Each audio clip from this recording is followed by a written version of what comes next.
Good evening, everyone, and welcome to another webinar hosted by Chennai International Center. It's lovely to see you all here. Let me invite Neena Kothari, Program Committee Chair of Chennai International Center, to welcome the speakers and start the session. Neena. Thank you, Vanita. Thank you, everyone, for joining in. Today's discussion is entitled Historical Musings, Conversations on Indian History. To discuss the topic, we have two accomplished and successful professionals with us. An anchor for the evening, Karthik Venkatesh, will be in conversation to discuss what got our guests for today interested in history, how they managed to pursue it over the years in the middle of very busy careers, the high points and their journey. The discussion will also cover key aspects from their books and future plans. On behalf of the Chennai International Center, let me welcome Ambassador Raghuwit, whom we all know with the Indian Foreign Service and now as an author. Ambassador Raghuwit has been the High Commissioner of India to Singapore and to Pakistan. He retired from the Indian Foreign Service in 2015. His first book, Attendant Lords, by Ram Khan and Abdur Rahim, Courtiers and Poets in Mughal India, was awarded the Muhammad Habib Memorial Prize for the best book on medieval Indian history by the Indian History Congress in 2017. He is also the author of The People Next Door, The Curious History of India's Relations with Pakistan 2017, and History Men, Jadunath Sarkar, G.S. Sardesai, Raghuwit Singh, and their quest for India's past. He is currently Director General of the Indian Council of World Affairs in New Delhi. Welcome, Ambassador Raghuwit, and thank you for joining us from New Delhi. On the panel, we also have Venkatesh Parthasarthi, the author of the acclaimed book, Venkatesa Suprabhatam, the story of India's most popular prayer. He is an experienced business leader with a strong track record in running businesses over the last 3 decades. He has launched 2 startups and has also turned around 2 terminally sick businesses into sustainable companies. In his corporate role, he was the managing director of Health and Glow Food World. Currently, he advises companies in addition to pursuing research interests in history. Our anchor for today, Karthik Venkatesh, is senior editor, Westland Books. He has worked closely with Venkatesh Parthasarthi in the editing of his book, Venkatesa Suprabhatam. Besides history books, Karthik also edits books on business, sports, wildlife, and films. Thank you, everyone, for joining the talk today, and we look forward to an engaging conversation. Over to you, Karthik. I really have my work cut out for me today. I am talking to 2 very distinguished individuals, and I'm going to try and get an idea about what got them started on this journey of writing history in the middle of the many other things that they were doing in the course of their very busy professional lives. So I'm going to start with you, sir, Ambassador Raghuwit, sir, with the most obvious question that I'm sure you would have been asked many times before. What got you started on history? Was it something to do with school, something you developed along the way? How did this interest in history begin when you think back? Well, I thank you for inviting me to the program, and I'm very grateful to the Chennai International Center and to you for including me today. I always had a kind of latent interest in history. It was never a very active interest, but I liked reading history books, comics when I was in school, but never. I grew up in an environment where there was a certain privileging of science as compared to what was called arts in those days. So I never studied history as a subject except episodically in school. For my undergraduation, I committed an error of judgment and joined physics in Delhi University. And then to make up for that error of judgment and in a kind of escapism, used to read history books. So as soon as I managed to graduate, I joined Jawaharlal Nehru University for my MA and liked the subject enormously. So registered for a PhD, but meanwhile joined service. And as a civil servant, I found that having a separate interest, which had nothing to do with the rest of your life, and especially the rest of your life as a civil servant, was a wonderful thing to have. Because this was like your private treasure where nobody and nothing intrude. So some people choose gardening, some collect stamps. People have all kinds of hobbies, and I chose historical research as a kind of private hobby. And I'm very glad I did, because it gave me something to do which was not work connected all through my service career. And when I retired, I found that this was something which really would fill up my time in a way which I enjoyed. So that is how I came to studying the subject, doing research throughout, whenever I had leave, whenever I had time. And when I retired in 2015, I found that I had enough material and enough ideas. And most of all, I enjoyed doing it. So writing the books was not difficult. And it was a great, I enjoyed it. I was lucky that I was able to get publishers who were equally enthusiastic, and that acted as a big spur. Okay. So history was almost like your private little thing, like children have imaginary friends. History was your little private passion that you kind of pursued on the side. Yes. Okay, so you would escape into it as time permitted and then forget about the rest of the world. The rest of the world could carry on as it very much so. Yes. Okay. Was it the same for you, Venkatesh? History as this private passion that you nurtured quietly? Well, I think lots of resonance with what Ambassador Raghuwan says. The only difference being I was one of the few Tamil guys in Delhi who was not seen as being fit enough to be in the science section. So, I did other things, and I enrolled in economics in Delhi University, and I enjoyed it. I must say, I really loved it. And there's lots of stuff in economic history which is extremely fascinating. But then, middle class imperatives took over, so I went and did an MBA, and then I joined the corporate world, which was very fruitful, and I'm very grateful, because if you spend long enough, it gives you, it gives you the ability to pursue a lot of other things. And yes, as Ambassador Raghuwan says, the desire to read history was very latent. I was actually, what happened was when I was 16, 17 years old, we had a family friend who thought I used to read a lot. So he said, look, there is a book bazaar in Delhi, in Daryaganj. Okay, so he used to take me there every Sunday. And he would tell these guys ki, all the pavement tellers ki, is ladke ko history pasand hai, isko achhi koi kitab do. And someone managed to make me buy Ransi Man's History of the Crusades. So for me, that really, that's an extraordinary work. And in terms of narrative history telling, that's one of the best.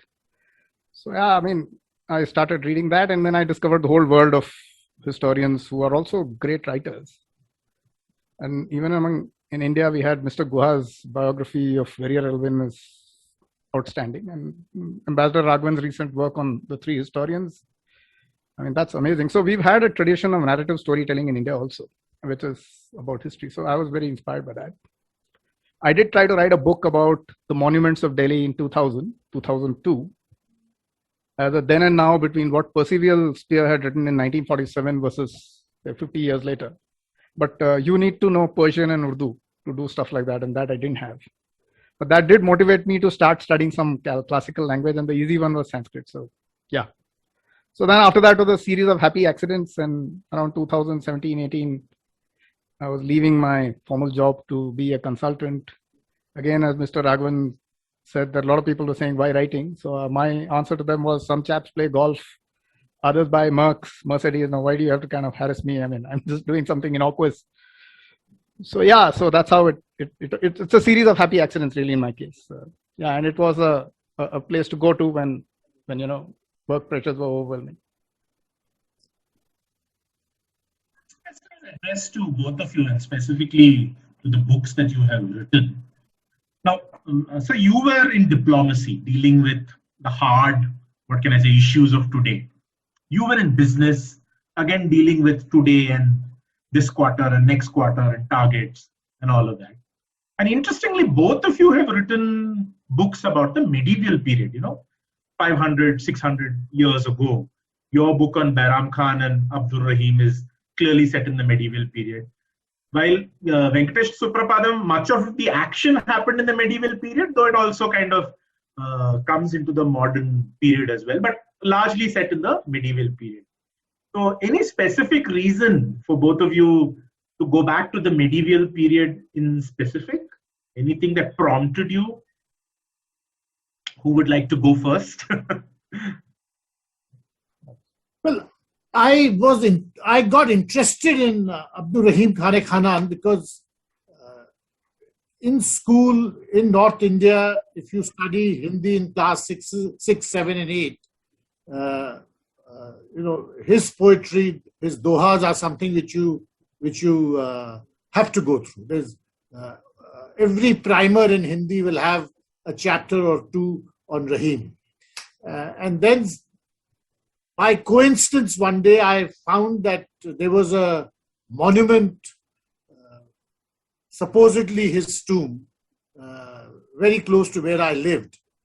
And when I went there, I found that he was actually a noble. And since then, for a long time, I was slightly intrigued by this person who's such a well-known poet that he remains alive in school primers, but was also a noble and a general.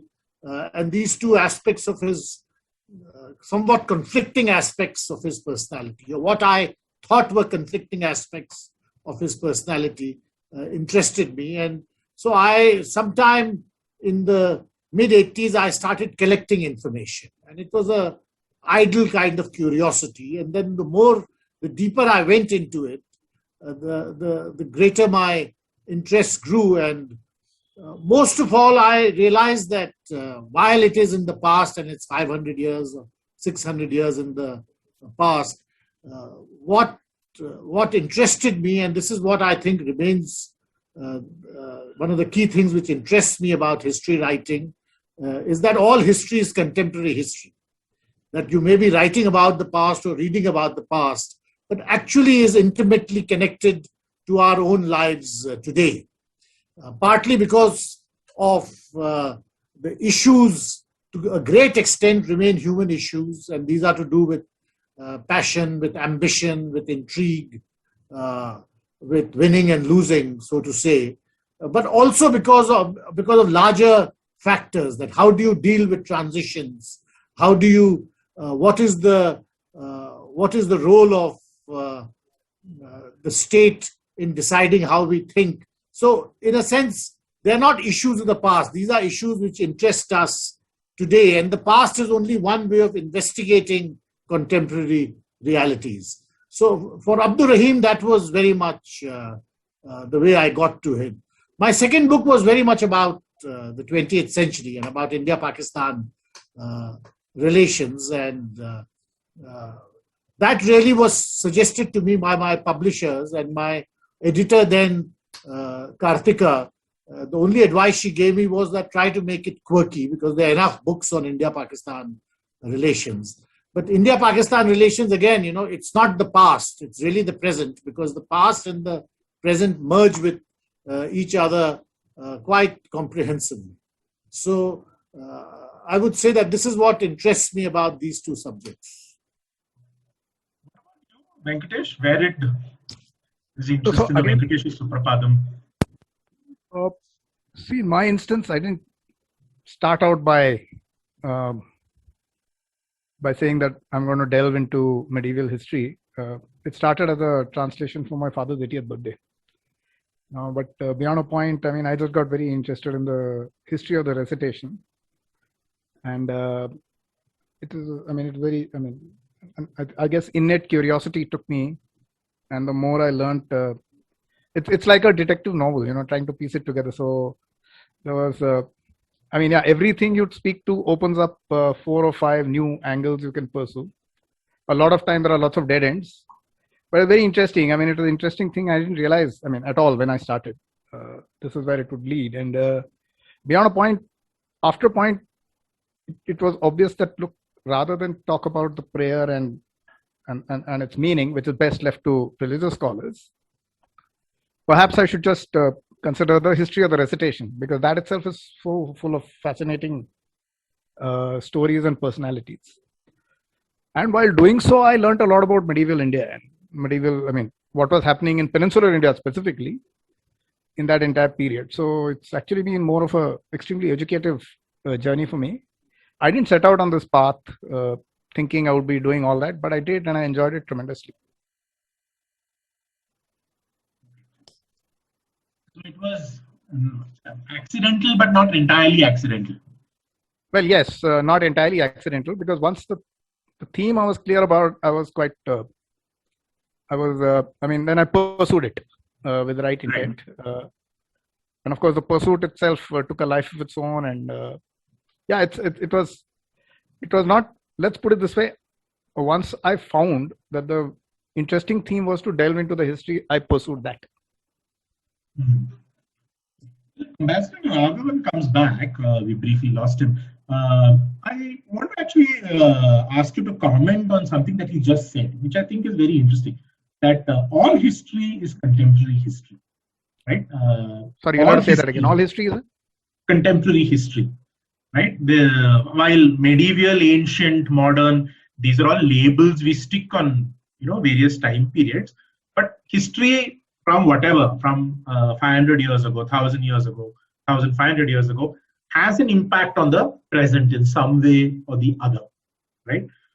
But at the same time, now we have this problem, or we have this issue that in schools, history is presented as the story of the past, and it's this long list of dates and kings and dynasties and so on, right? Without exactly correlating all of that information to the present. And that's what seems to come out every time, that, history is just this old story and it's boring, right? Would you like to comment on that? How history can be made to sound contemporary? How, when you're teaching, say, a 13-year-old history, how can you make him or her understand that it's not just the story of 500 years ago? This story also has a bearing on today. Look, so the folks who went before us, I mean, they made a lot of choices, rightly or wrongly, and those choices they did in the context of their times. So I think the things we can do in terms of bringing history to life to 13-year-olds, and that's how old my son is, incidentally, is that we tell them that, look, all choices, all judgments have to be seen in the context that they made. So it's very interesting if they study history and they are able to kind of absorb that. Secondly, I think history is very important to study because, you can draw from the good qualities of those who went before you and try to learn from their mistake. I mean, it's a truism that those who forget history are condemned to repeat it, but it's true. I mean, we make history live today by trying to emulate what is good and trying to avoid what is not so good. And also, for us, we have to see everything, every judgment, every decision has to be seen in the context. If you're able to place that and therefore develop that own capability, and in modern life, whether it's in government or in business, I mean, it's what you're doing, and that's what somebody 800, 900 years would have been in a similar position. They may not have been running a business or representing their country overseas. They may have been manning a fort, say, I'm just saying. But the executive action which is required in each case will have a lot of parallels. So that is what I had kind of, understood, but obviously. That's one way of. So I was asking Venkatesh about something that you said, and I'm going to pose that question to you as well. Now, you said something that's very, very interesting, and I thought it required further elucidation. in the sense that all history is contemporary history, right? It's not as if you're talking about, say, 500 years ago, you're giving it this label of medieval, or you're talking about 2000 years ago, you're giving it this label of modern. But all of that has a bearing on today, right? But at the same time, history, the way it's presented in school, is this old story, things that happened a long time ago. So how do you kind of contemporize the teaching of history? How do you make a child of 13 realize that what we are talking about in that particular topic that we are studying in history is not just about what happened all those years ago, it's also about today. How do you do that? Any clues, any pointers in that direction? Well, I'm not an expert on this, but to my mind, one of the most difficult things to be in the world is to be a good history teacher in school. Because how do you make a subject come alive? And that really is the challenge which all teachers face, but history teachers in particular, because as you said, it's something happened a long time ago, and the general expectation of kids is that they have to mug up a certain set of dates and names. I think the point about history writing is that there are a certain number of known facts which everyone knows, or which you can find, you can do research and you can find new facts, but the facts are put in the public domain. The facts don't make up history. It is the narrative, the connecting links, which comprises history, and that narrative depends on the questions you ask. And the questions you ask varies from era to era, from generation to generation, and which is precisely why there is so much debate today about what is the right kind of history. And when I see a question in the chat box, someone is asking, why do we only hear about the Mughals, and what about others? We hear so much about the Mughals because for a long time, people only asked about the Mughals. Or Mughals they had a larger than life presence, but now people are discovering their own regional or local, and you have many more books coming out about what happened in your own particular locality and your own particular, what do you relate to in particular, rather than something very abstract or far away. So I think the questions you ask is what gives history its contemporary character. And the questions will vary from generation to generation and from person to person. For instance, Venkatesh's book, which I think is a wonderful book, but only he could have written it in his time the way it is written, because it is very much dependent on how he has approached this medieval hymn. Someone writing 50 years ago or 100 years ago would probably have a totally different perspective on it. It's also a wonderful book, in my opinion, because it takes up something so ubiquitous, as Mrs. Kothari was saying earlier, that it's something we hear about all the time. She had heard it all the time, but never wondered what it was about. And then when someone tells you what it's about, it seems to all come together in a flash.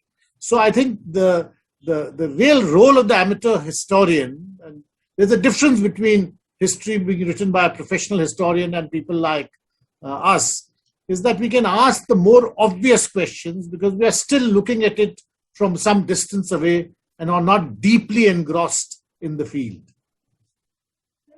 To be optimistic, you try. Would it be right to say the right questions are being asked?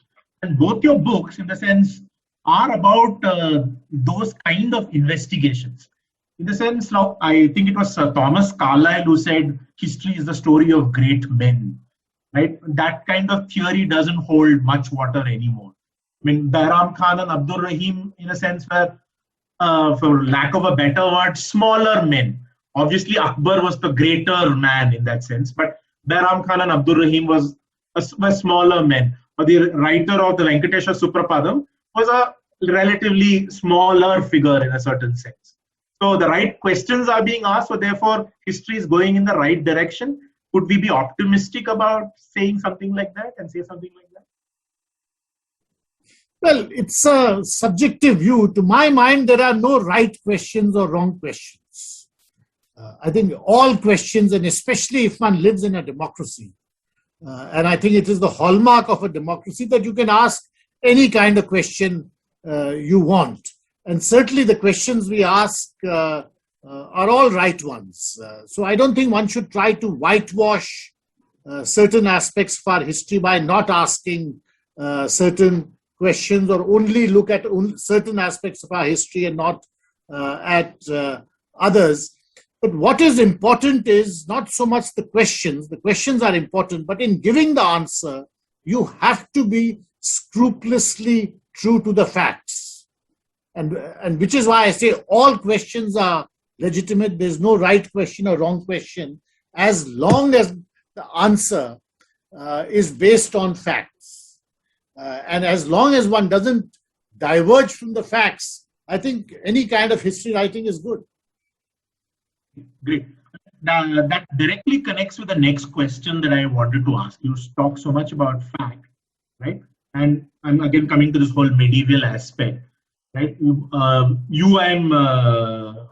I'm assuming, had to engage with text in Sanskrit, right? And you, sir, had to engage with texts in Urdu and Persian, right? So was it difficult? Was it easy? How did you, in the process of engaging with those texts, what insights did you gain? What challenges did you face? A little bit about that, Venkatesh. Sure. I mean, first of all, I mean, the corpus of manuscripts in our country is so vast that I mean, the mind boggles at even the thought of any proper effort to collate them, and I don't know if it is possible in one generation. To give you just one example, that there is the Marathas occupied Tirumala, as you probably know, and they were very scrupulous in their report writing. I mean, they were better than even our current, I mean, definitely a monthly report, probably a weekly report also. So one of the best works on the Tirumala temple is written by the Maratha administrator of Tirumala of that period, of 1750. And that is apparently available in the Government Oriental Manuscript Library in Madras. That's what the catalog tells. And that catalog is actually 80 years old.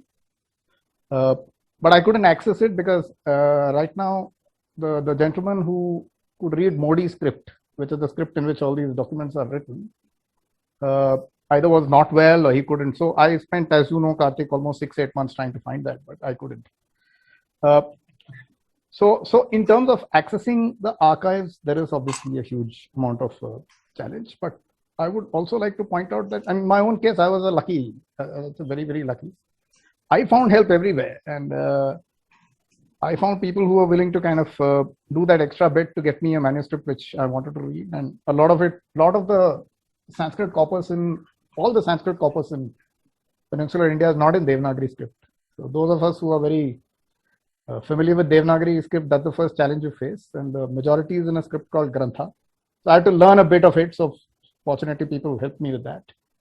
But I think the real heroes in this business are the frontline blue-collar workers who are looking after the archives. I mean, they are the real guardians of our heritage. I mean, they are the real. I mean, and theirs is a thankless job. And in my own instance, I think I told you once, Karthik, is I was stuck in Tirupati and I had to catch an evening train. I mean, 2-3 hours later. So the archive staff gave up their lunch so that I could spend time in the archives and go through the catalogs, etc. So, I mean, those kind of things are even now happening. And this is not just about Sanskrit archives. If you take the Egmore Library in Madras, which is where all the East India Company and Fort St. George records are kept, they're extremely helpful. The Adyar Library, or whether you go to any library, any archives, they're very helpful. So, as Ambassador was saying, it's up to the seeker to put in the rigor. It's quite a thankless job. I mean, I'm telling you, there are lots of shelves where it spent quite a bit of time first, cleaning the dust. And the catalogs are out of date. And the catalogs are exceptionally well-written catalogs, but they've not been updated. All the catalogs which are written 70, 80 years ago, descriptive catalogs, are works of history in themselves. So yeah, it's very satisfying, but it's a difficult job. You have to do it if you want to make any sense of anything. But yeah, it was very, very satisfying for me, at least from that side, part of it. care to comment, sir, about the challenges you faced when you were writing about Behram Khan and Abdul Rahim? Well, I principally, I don't know Persian, so I principally relied on translations. I used a lot of archival material in medieval Hindi. And there, some of the issues, both the unexpected help that you get and also the difficulties which Venkatesh mentioned are very much there. I think, because of technology and because of digitization and because of the internet, there is a general undervaluing of libraries in our country. The library movement in India today is much weaker than it was 50 years ago or 40 years ago. And that is the most unfortunate trend, because the general expectation is that you can get everything on the net. You can get a lot on the net, but there's a lot which is also never going to be on the net. And I think libraries are very much part of, they are as important cultural institutions as anything else. And those are, unfortunately, the curve there is on the downhill. It's not going up. And I don't see any early signs of it going up. Let me give you an example. I was posted in the United Kingdom in the mid-1990s, and in the India Office Library and in the British Library. And this is a experience which many have similar experiences, that they can possibly do more, they can gather more material or do more work in a month than you would be able to achieve in an Indian collection in India in 6 to 8 months or a year. It may be more expensive. It is much cheaper in India, but just the physical access, in terms of accessing catalogs, finding people who are knowledgeable about the archives is much more difficult. And this is part of the general undervaluing of archives, of seeing written records as part of our heritage. And that is a trend which, we must try to check. I think publishers more than anyone else do a great deal to resist that, because by writing books, by encouraging people to write serious but accessible books, you make a very big difference. Karthik, just to add to that note of what Ambassador Raghuwan said, if for example CIC would take up the project of digitizing the Fort St. George records in the Egmore Library, that will be an outstanding service to the country and to history in general. I'm hearing that, Venkatesh.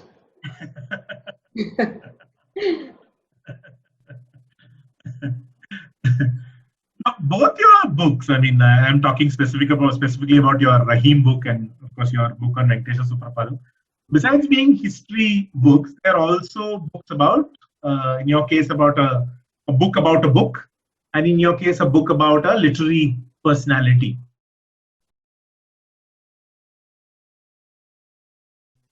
So did your historical research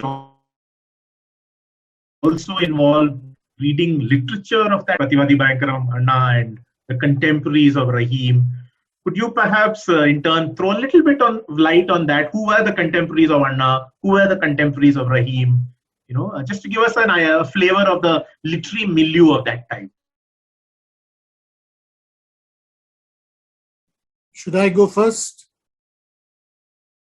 So, you're quite right. It did mean delving into the world of medieval Hindi literature. And it is a very, very complex world. It's like medieval Tamil or medieval Sanskrit or medieval Kannada. It's a whole universe. It's a separate universe in itself. And people spend their whole lives just studying that, a particular dialect, a particular form of poetry. And I was skimming on the surface. And as I said, this is the difference between someone like me who writes largely as an amateur for the general public, as compared to a more specialized historian who would focus on 50 or 100-year period, and by teaching it, by researching it over a number of years, acquire a kind of mastery which I certainly did not aspire to. I was skimming over the subject, but yes, it did mean trying to understand a totally different universe. And medieval Hindi literature is a separate world in itself, as any of our literatures would be. But I did need to go into it in some detail. Not all of it comes out in the book, but I did need to understand to educate myself first before I could write about that part. And it's not easy, because you're a total generalist, an amateur approaching a field which is very, very specialized, and which there are numerous nuances and many points of detail. And in a way, my friends who are historians tell me you're cheating, because you're just taking a shortcut.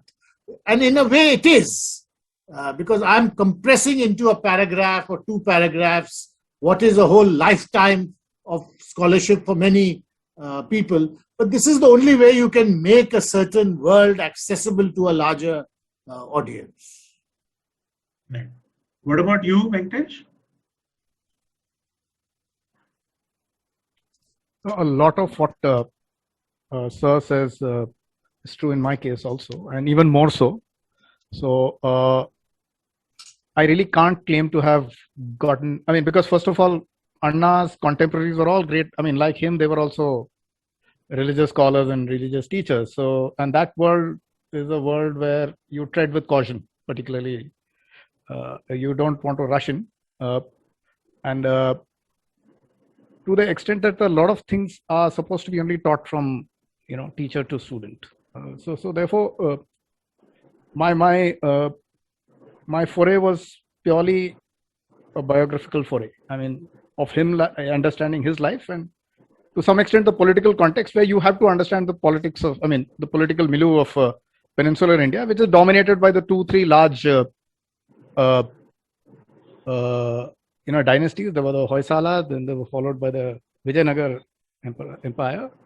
And Anna's life was also kind of contemporary with the one very, significant campaign which the Vijayanagar Empire undertook against the so-called Sultanate of Madurai, which itself is a subject of a literary epic called Madura Vijayam.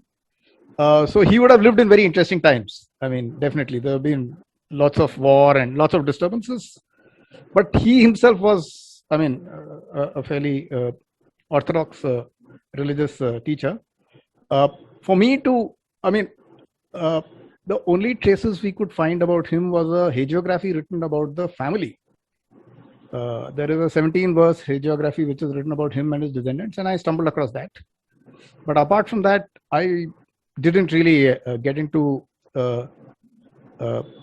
looking at any primary source, because as Mr. Raghuwan said, we take off the efforts of others. And in my instance, I was fortunate that there was a gentleman who was again not a professional historian, but a lot more scholarly, called Professor V.V. Ramanujam, who had written a biography of Anna some time back. And that was very difficult to get, but so my effort lay in going and unearthing the last few pamphlet copies of that. So, but yes, that really kind of, he had done all the heavy lifting. I just read from there. Right. Okay. My next question to you, Sir Raghuwan, is about your third book, actually. Right. I think it was Newton who said, "If I have seen far, it's because I've been standing on the shoulders of giants," or words to that effect. And these giants were really the subject of your book entitled History Men, Jadunath Sarkar, G.S. Sardesai, and Raghuwit Singh, who should perhaps be more well-known, but who aren't for various reasons. Can you tell us a little bit about these men and what prompted you to write about them? Well, Jadunath Sarkar was well known in his time and remains so. One example of that is the longevity of his books. Books which he wrote a century ago are still in print, and that is saying a lot. And not only are they still in print, they are still debated, cited, and are points of very, very intense controversy. So Jadunath Sarkar was a well-known figure in his time, and his reputation in many ways lives on. You could say that he never received the recognition which he should have after his death. But that's a different subject. G.S. Sardesai, similarly, is reasonably well known amongst Maratha historians as someone who did a pioneering piece of research when the Peshwa Daftar was opened up to Indians for the first time in the 1920s. Raghuwit Singh, yes, is less well known and really is the most intriguing figure of this of the three, because these three were friends and they worked together and they wrote letters to each other for half a century. But Raghuwit Singh was the Maharaja or the prince of a small state in the old Madhya Pradesh and Malwa. And really there was no reason, earthly reason, for him to become a serious research scholar. And he did all that while continuing with the rest of his public life. He was a member of parliament for 2 terms. He did countless other things, but he kept alive a certain serious research, serious interest in history writing. As I said, he was a friend of Jadunath Sarkar, but began as his student. And what interested me was, I told you about my error of judgment in joining physics honors in St. Stephen's College.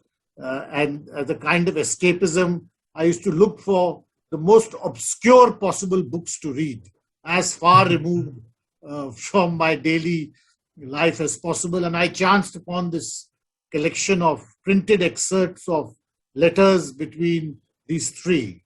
And I was quite intrigued because there were these 3 people writing letters to each other about manuscripts and how to go to places, about railway timetables, and how to find a particular battlefield and which route this army took. And that interest remained with me. And when I was writing the Rahim book, I was told about this library in Sitamau, which had some of his writings, and I chanced to go there. And then I found that this was Raghuwit Singh's library. And he had converted his palace into a research center, which is still there as a center for historical research in central India, in one of the great collections in India, entirely a private enterprise. And spending some time there, the idea of writing about these 3 people and about their writing the history of a country or the history of a nation which was coming into being seemed to be an interesting thing to do. And that's how I embarked on the subject. Okay. So Raghuwit Singh basically worked largely on the Rajputs, whereas G.S. Sardesai worked largely on the Marathas. Am I right? They all worked on the 18th century. And 18th century, right. Sardesai worked on the Marathas. Sarkar was an expert on the Mughals. And Raghuwit Singh, so these were the 3 corners of the triangle of the triangle in North India just before the British took over, which is what also made it a very fascinating subject to study. Right. Okay, a couple of personal questions, if I may. Right. Who are the influences on your writing, on your thinking, specific to history? Can I start with you, Venkatesh? No, sure. I mean, in terms of the influences, we are influenced by the books that we've read. Okay, and as I said, in my own instance, I was fortunate that my reading list was the right type from a very early age. So I would say I'm very influenced by Professor Stephen Runciman, and I would definitely urge everybody to read his books because they, again, they go into primary sources. The research is extremely rigorous. The topics are not what you would consider to be in the mainstream of historical narratives. And finally, by his own admission, he always said, and which is why the history establishment used to kind of run him down, he said history should be read as literature. It should be a great read. So he was one. Then there was a lady on similar lines called Cecily Wedgwood, who's written biographies of various European personalities. And in India, as I said, Mr. Guha writes very well. Mr. Gopal writes very well. Some of the early historians of peninsular India, they are now nobody knows about them, but they're extremely good. Like S.K. Iyengar, Sakotak Krishnaswamy Iyengar. You have Neelkanta Shastri. they all wrote very well. And they were, as Ambassador Raghuwit said, extremely finicky about the factuality. I mean, you could say they were splitting hairs, but they believed that, I mean, if they found one inscription which they were very strong on, they would take on anybody. So yeah, I mean, there are lots of people who have written well about history, even in India, in the last so many years. And I must commend History Men, extremely good book. And I learned a lot. And I've written to Mr. Raghuwan separately that I hope to go to Sitamarg fairly soon, though he's told a friend of mine that the main librarian is unfortunately no more. But still, I'm hoping there'll be enough people who know the contents of the library well there. So yeah, so these were the general influences. And yeah, and so as I said, a lot of accidents. I mean, someone made me read the right books. Your influences? Well, I never studied history till I joined my MA in the Center for Historical Studies in JNU. And I was, I think, very fortunate because at that time, the Center for Historical Studies was possibly the best history department in the world. And I say this not out of any sense of exaggeration, but because I truly think so. It had a collection in it of talent, which was really quite remarkable. So I was very fortunate in my teachers. And I saw how creative they were as individuals, but how creative the whole process of historical imagination could be. And all my teachers, I mean, and they were some of the greatest names of Indian history writing. You had S. Gopal, you had Bipin Chandra, Romila Thapar, Dr. R. Champaka Lakshmi, and finally Sabyasachi Bhattacharya, who later on guided me for my PhD. So they were pretty, apart from being great historians, they were also very good teachers. I mean, who were genuinely invested in their students and engaged with them. So I think that was quite and especially when I look back on it, I think that was quite a major influence on the way, at least on me, at a personal level. And as I said, Sabyasachi Bhattacharya finally forced me to do a PhD, and then I kept in touch with him till he died 2 years ago. So his writings, he started off as a classical economic historian. And I remember in his first class in MA, he told us that, look, whenever you're looking for an explanation, first exhaust the economic. And it's the economic explanation which you have to look for. But by the end of his life, he had become a cultural and social historian. And he's written a wonderful book about the idea of civilization in the Indian national movement. So I think the changes in his approach and the changes in the questions which he asked made quite a great impact on me in different ways. Right. There are, of course, many books, and many of the ones which Venkatesh mentioned are really quite ones which a lot of people have read with great pleasure. Now, give us a clue about your working habits, sir. When do you find the time to do your research, do your writing? I mean, you're retired now, but you're still the director of the Indian Council of World Affairs. Earlier, you were a diplomat, you were an ambassador, you had many things to do. When did you find the time? How did you find the time?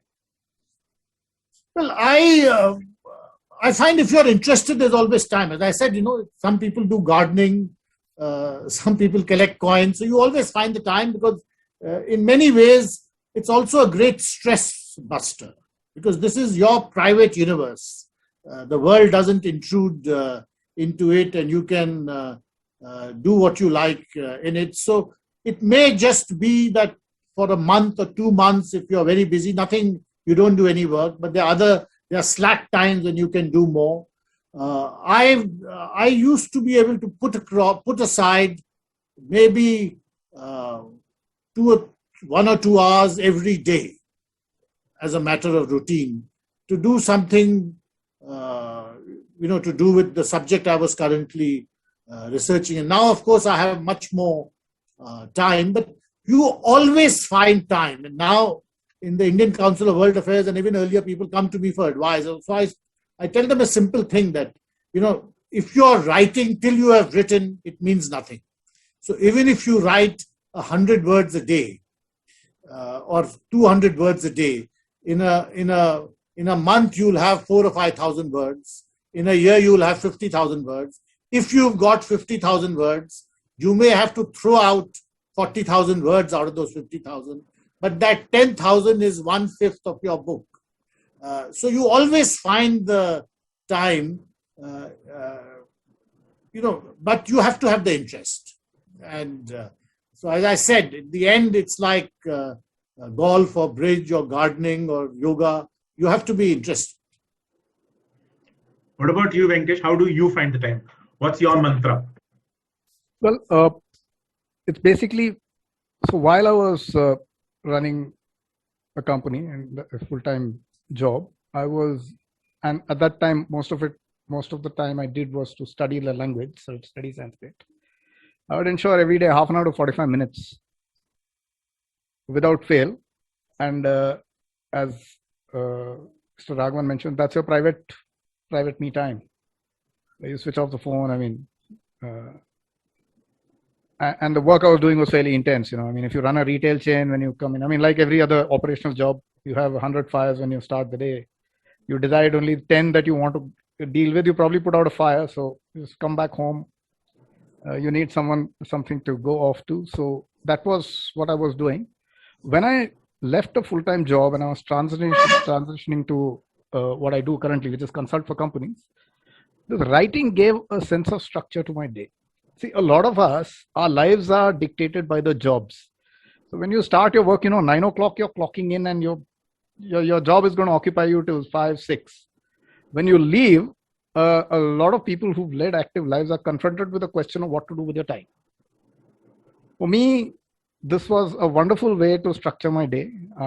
I would put aside 2 to 3 hours somehow during the day to read and write. And what that did was suddenly I had a schedule. And that was extremely helpful to me in many ways. And of course, it also helped in writing a book. And as Sir mentioned, the target was to write around 200 words a day. And you know better than most, Karthik, how many of those 200 had to be rejected eventually and rewritten. But yeah, a daily discipline of writing is indispensable. You have to have a daily, monthly, weekly. Time period, you have to put out so many words. What are you working on now? Me? Or would you rather? Yeah. Okay. I'll come to Sir in a minute. No, sure. There are always many stories. That the beautiful part is when you're an amateur historian is you're not married to a certain school of inquiry. Okay, you can go as Lord Peter Wimsey said, you can go where your whimsy takes us. So in my case, it's so yeah, there are a few broad themes. One is, of course, to kind of study the world I came from further, which is the world of business. So some history book on the world of business would be interesting. So I'll break up what I want to do in two parts. One is popular and the other is slightly academic. And I think I've bored some of the people on this call with my attempts at slightly more at research which will interest more than 10 or 15 people in the world. So on that side, on the academic side, I would like to do more on the weights and measures which were in use in our country before we standardized them. And we standardized them in 1956. That is the Weights and Measures Act. Before that, there was a plethora of weights and measures. And at the dawn of the colonial era, there was a really wide array and diversity. If we can convert those into metric measures, that, in my humble view, opens the key to understanding the economic history of previous years, centuries much better. It's all very good for us to keep, saying that we are the land of milk and honey, but we have to give evidences in terms of prices and, movement, wholesale rates, movements, trading volumes, etc. And while there's lots of work which is being done, I think a lot more can be done. So that's on the research side. On the popular side, a book on history, perhaps, or on business history. And I'm very fascinated by the Carnatic Wars, which were fought between 1740 and 1763. It began as a series of trade skirmishes. And when it ended, the English were the were the kind of had embarked on the colonial project. And I got to know about it because the Tirumala temple apparently was a fairly central player here, because the revenues of the rents of the Tirumala temple, that the Hundi collections, were part of the annual revenue of the Nawabs of Carnatic. And there they had a banker, which was an old Gujarati firm called the Bukanji, who used to actually lend to both the British and the French while they were fighting with one another. So if you look at the FSG consultation books of those times, the Kashidas Bukanji is discounting the bills of the East India Company. And at the same time, in Anandaranga Pillai's diaries also, he is, lending to the French. So stories like that, which are the unknown stories, I mean, I'm very fascinated. Of course, a lot of work and well in the future. But yeah, those are the kind of themes I'd like to pursue. What about you, sir? What are you working on, or what are you researching at this point? I've just finished a book which I've co-authored, which is on the history of the ICWA, which is, this was set up in the early 1940s, and it's India's oldest indigenous think tank. And the book is really about how people outside government looked at foreign policy and how they contributed to the debate about foreign policy. So this is something which I did because my tenure in ICWA, I was interested in knowing more about the institution and how it came up and who were the people. So interestingly enough, one of the key figures in this was a very highly regarded historian of South India, Appadurai. And Appadurai did a classic work on in the 1930s and 40s on certain villages in Tamil Nadu and looking at their revenue history over a period of 150 or 200 years and matching it with contemporary realities today. But then he decided to switch to studying international affairs and came to Delhi and really was one of the founding people behind the Indian Council of World Affairs, along with Pandit H.N. Kunzru. So the book is a lot about them too.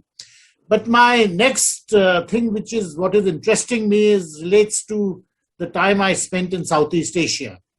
And when I was in Singapore, I traveled a lot in Southeast Asia. And it's really quite in many ways, a humbling experience for an Indian to do so. Till I went to Cambodia and Indonesia, I was in many ways a kind of Indian architectural supremacist. That that nobody has the kind of architectural heritage that we have. But seeing Angkor Wat and the other monuments in Cambodia, some of the structures in Indonesia, elsewhere in Malaysia and Vietnam, it's really quite an eye-opener, and that interested me about how did Indians see this Indian connection with Southeast Asia. And this led me to a group of historians in the 1920s and 1930s who did a lot of work on this. And there are names like Neelakanta Shastri, R.C. Majumdar, and many others. Now, they were the founders of a scholarship which then was thoroughly discredited because they saw what was happening in Southeast Asia as Indian colonies. And because they wrote about these areas as colonies of India, that scholarship was thoroughly discredited. So I'm working on the history of this tradition, of this group of historians. And there were about 20 of them. And in their time, they were very well known. Many of them were associated with Rabindranath Tagore. They came out with a journal for about 25 years. They had numerous books and publications. And people like Neelakanta Shastri and R.C. Majumdar were the top-rated historians of India. But this scholarly enterprise of studying Southeast Asia was, by and large, it ended in failure because their aim was that if you are teaching ancient Indian history, you cannot teach the history of ancient India without looking at these Indian colonies in Southeast Asia. And there were others who said, you also have to look at Central Asia, you also have to look at Tibet. And they called this whole edifice Greater India. So they said you have to study India abroad if you're studying India, ancient India per se, and you can't just study the Cholas and the Mauryas and the Guptas without looking at these external dimensions. So that never happened, because we still study Indian history bounded within the Himalayas and the peninsula. So that enterprise was a failure, and as I said, that scholarship was discredited. So I'm writing the history of a failure. Okay. Of a failed attempt. You're re-evaluating it.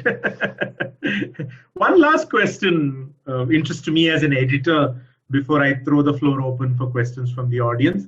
Have either of you thought about writing historical fiction?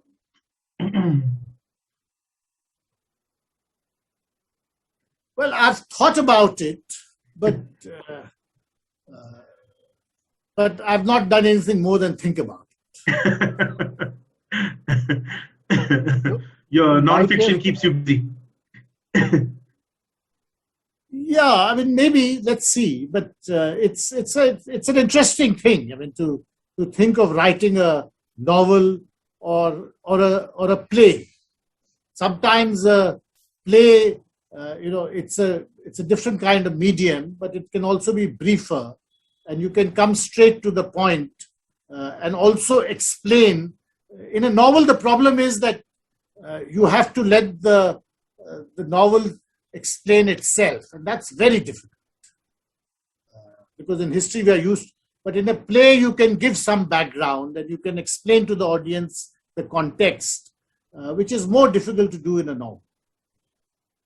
You were saying, Venkatesh?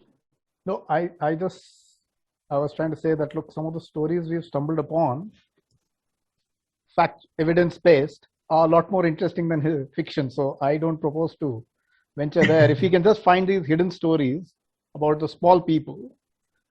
I mean, for example, in my own book, I've mentioned about Anantasena Mahingar. So, I mean, the small stories, there are enough of them, enough unsung heroes, which, and as Sir said, I mean, it's not whether you ask the right or wrong question, as long as you pursued it with rigor.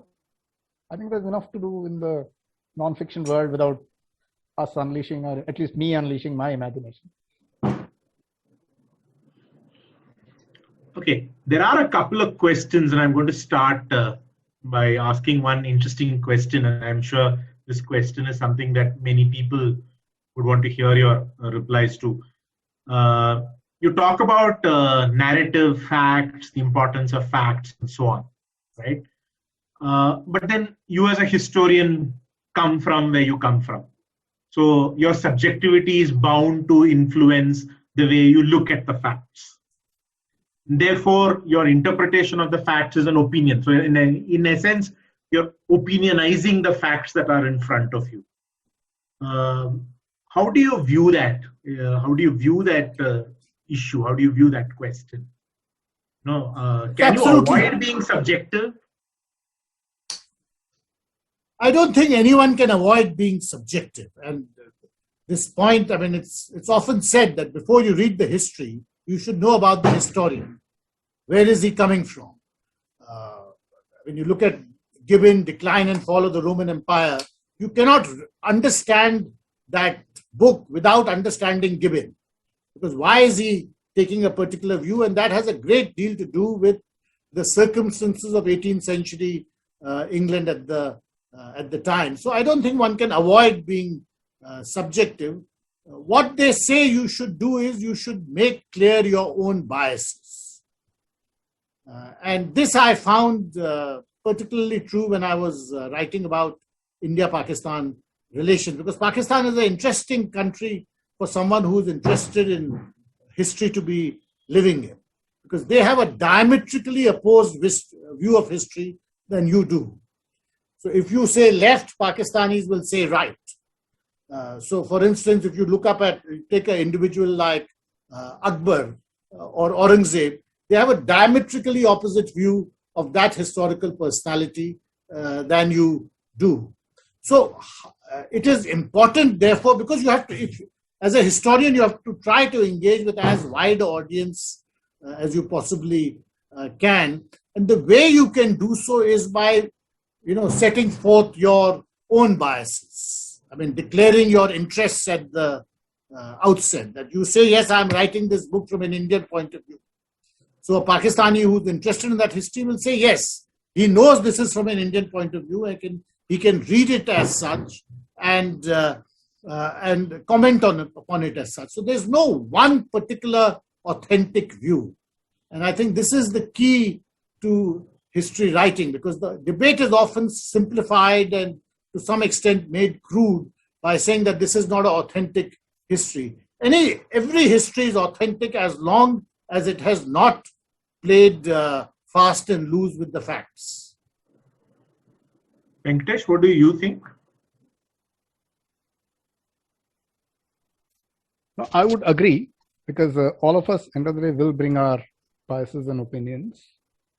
Again, I mean, the only way, a lot of times you will have people who may not agree with it. But if you've stuck to doing the right thing, I mean, if you've been rigorous in terms of what you tried to find out, and being dispassionate in terms of presenting, and then of course you will, I mean, see, the thing is, someone told me when I was in my foray, they said, look, it's like a rubble. You're trying to in some ways build a building. You will have a huge rubble of building material, and then you will conceive of which part of that rubble to pick up and convert into a house. So yeah, it will be your conception.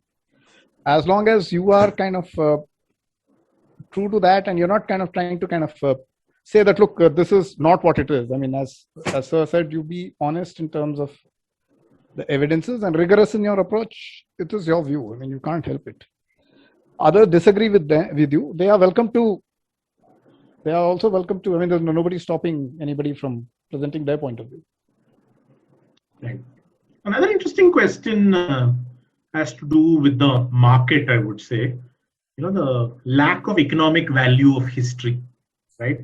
People don't study history because at the end of the day, what you become? You'll become a professor maybe, right? And therefore, studying history is undervalued, so to speak. No, in the old days, in the UPSC list, the top 20 gentlemen used to be history backgrounds. In fact, this gentleman who took me to Daryaganj, walked me, was a MA history from Delhi. He did his BA from Hansraj, and he was fairly highly placed in the civil service list. So yeah, I mean, civil services is an time option. ago, you had a lot of economic value to be here. What else besides, in your view? Well, I think, presently in the civil services, all the doctors and engineers are becoming civil servants. Although they take history as an optional, as the paper they want to use for the civil services exam. So many engineers know a lot of history because they've studied it for the civil services exam.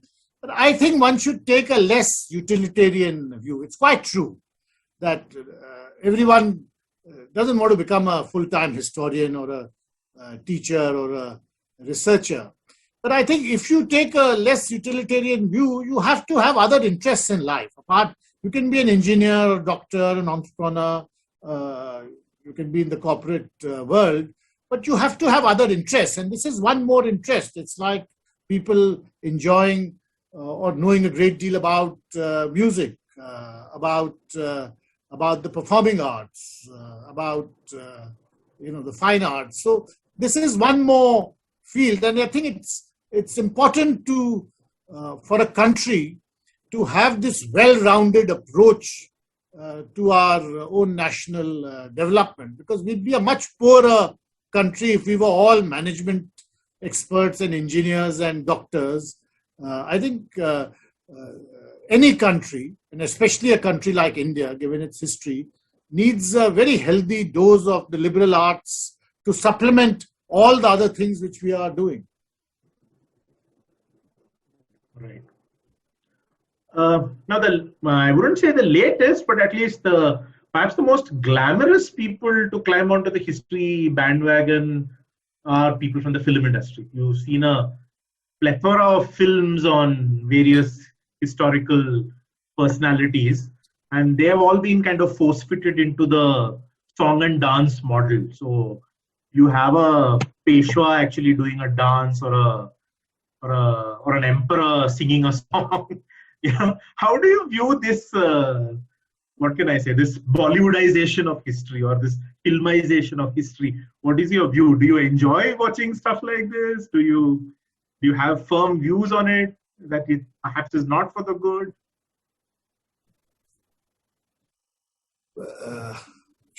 Venkatesh, would you like sure, to? I can jump in. So I must begin by saying that I have not seen these movies, but as long as the movie is bringing history closer to people and it's not deviating from the facts, it's a form of popular engagement with history. So to that extent, it's good. If it is going to further narratives which are wrong, then I think that is not desirable.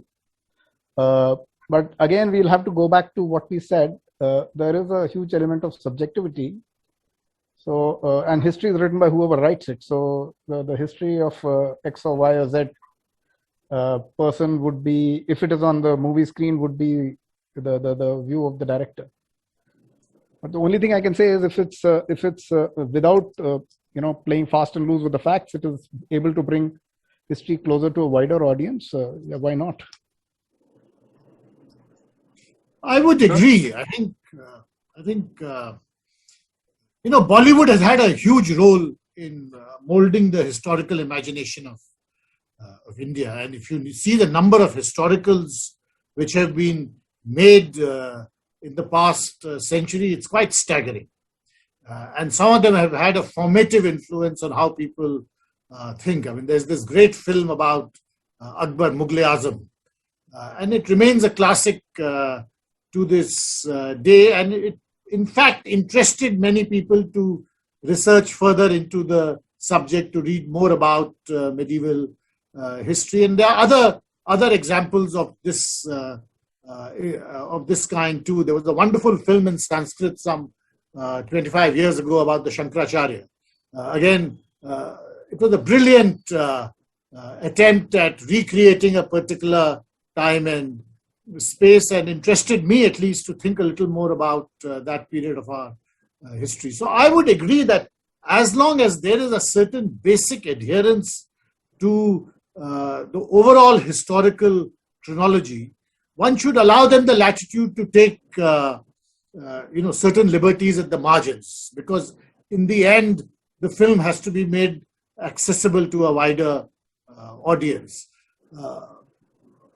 Over time, I would like to think, and this has happened in other countries too, as audiences get more attuned to the nuances and the complexities of the subject, the filmmakers will also, step up and improve on other aspects with regard to chronology and detail and the complexities of the issue. But I think film as a way of popularizing history is a very powerful medium, and we should not look down upon it. Okay, on that popular note, I think I will bring the discussion to an end. I must thank both of you for being very forthright and very, very receptive to all my questions. I hope the audience enjoyed the discussion as much as I did. I would now like to hand over the mic back to Vanita. Thanks, Karthik. That was like a very, very nice discussion. Thank you so much for putting this together. Thank you, sir, for being here with us. I mean, your insights were like really superb. I'm getting a lot of messages already. So thank you very much. Thanks, Venkatesh. Yours was a very free-flowing style, packed with a lot of takeaways. And, I think that one thing, if we can all start writing, I think that one takeaway for most of our members is whatever is our interest area, maybe if we can just start putting it in words, and even if we can start small, I think we can go a long way in building our expression. So thank you very much. And thanks to our wonderful audience who have stayed with us till the end, and we hope to see you all back again soon. Thank you. Thank you. Thank you very much. Thank you. Thank you. Bye-bye. Thank you. Bye-bye. Good night. Thank you. Thank you, CIC. Thank you. Bye-bye. Yeah, please be in touch with us. Certainly. Thank you very much for inviting me. Thank you. Not at all. Please Thank you, join Vanka. us. Thank you. Our next chat, I think it's going to be on the science of food. So if it interests you and if it's convenient, please do join us. It will be wonderful. Yeah, it's on I'd 9th. like to very much. Yes. Yes, I'll certainly we'll send you the invite, sir. It's on science of food. It's going to be quite interesting. It's on July 9th, and we'll send you the invites once it's ready. Thank you. Thank Okay. you. Good night. Thank you. Thank you. Thank you so much, Karthik. Thank you. Bye.